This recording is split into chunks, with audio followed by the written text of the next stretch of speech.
महाराष्ट्र में भाजपा विधायक नीतेश राणे का एक वीडियो सोशल मीडिया पर वायरल हो रहा है। इस वीडियो में राणे ने राज्य के पूर्व सीएम और मौजूदा डिप्टी सीएम देवेंद्र फडणवीस को हिंदू हृदय सम्राट बताया है। इस बयान को उद्धव ठाकरे की शिवसेना को चुनौती के तौर पर माना जा रहा है। दरअसल महाराष्ट्र में शिवसेना बाला साहब ठाकरे की छवि हिंदू हृदय सम्राट की पेश करती आई है। ऐसे में भाजपा विधायक नीतेश राणे ने देवेंद्र फडणवीस को हिंदू हृदय सम्राट की उपाधि दे दी है।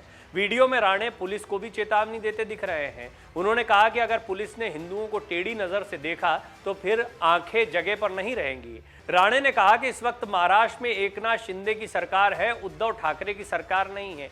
ये हिंदुत्व का मुद्दा जमकर उठाया जा रहा है महाराष्ट्र में और चुनाव के पहले ये मुद्दा गरमाएगा। आप भी सुनिए कि राणे ने क्या कहा है।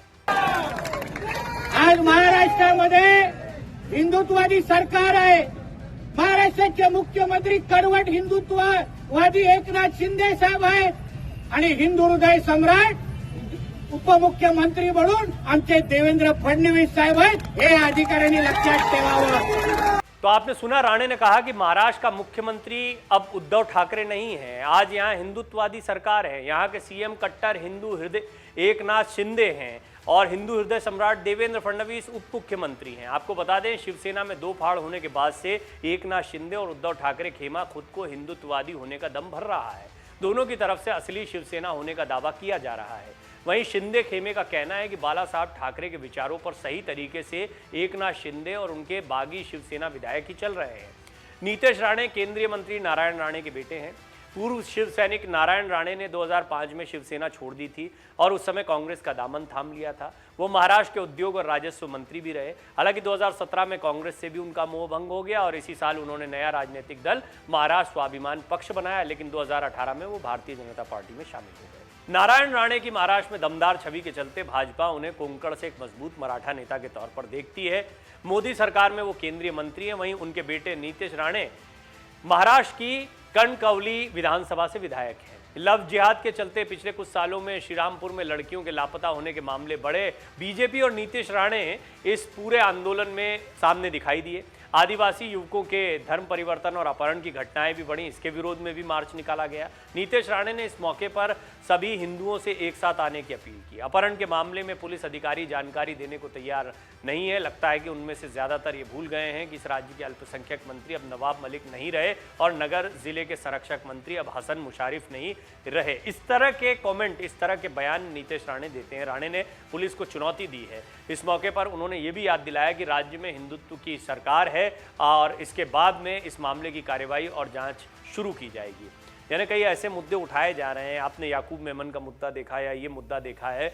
ये मुद्दे अब गरमाते हुए दिखाई दे रहे हैं महाराष्ट्र की सियासत में। राज्य में उद्धव ठाकरे की सरकार को उन्होंने हिंदू विरोधी बताया और साथ ही साथ ये कहा कि इस माफिया सरकार के दौरान हिंदुओं पर अत्याचार किया गया था। उन्होंने धर्मांतरण में वृद्धि की आलोचना की। उद्धव ठाकरे के कार्यकाल के दौरान हिंदू धर्म पर प्रतिबंध लगाए गए। राणे ने आलोचना की कि उन्हें अभी हिंदुत्व की बात नहीं करनी चाहिए। उनके 2.5 साल के कार्यकाल में शिवसेना प्रमुख बाला साहब ठाकरे का स्मारक बनाने के बजाय याकूब मेमन की कब्र का सौंदर्यीकरण किया गया, इसकी भी आलोचना की। नीतेश राणे ने यह सवाल उठाया कि क्या उन्हें यह कहने का अधिकार है कि बाला साहब के नाम पर वोट न मांगे? क्या याकूब मेमन बाला साहब से बड़ा हो गया है? उन्होंने सवाल उठाया। ये सारे सवाल क्यों उठाए जा रहे हैं? क्योंकि बाला साहब ठाकरे की जो विरासत है वो हिंदुत्व की विरासत है। उन्हें हिंदू हृदय सम्राट कहा जाता था और हिंदुत्व की वो बात करते रहे। शिवसेना की राजनीति हिंदुत्व की राजनीति थी। उद्धव ठाकरे की राजनीति इससे थोड़ा अलग है। सबको साथ में लेकर चलना या इस तरह की बातें वो करते रहे हैं और ये कितना पसंद आता है शिव सैनिकों को, उनका बदला हुआ रूप। हालांकि बीजेपी को कम से कम जो रणनीति दिख रही है उससे स्पष्ट तौर पर दिख रहा है कि बीजेपी इसका पूरा फायदा उठाएगी। उद्धव ठाकरे की एक बड़ी कमजोरी ये दिखाई पड़ रही है। एकनाथ शिंदे को भी इसी का फायदा मिला है।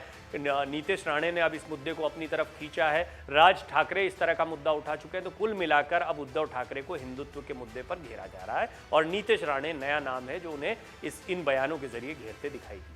अगर आप ये वीडियो YouTube पर देख रहे हैं तो हमारे चैनल को सब्सक्राइब करें और बेल आइकन को दबाना ना भूलें। अगर आप Facebook पर ये वीडियो देख रहे हैं तो हमारे पेज को लाइक करें।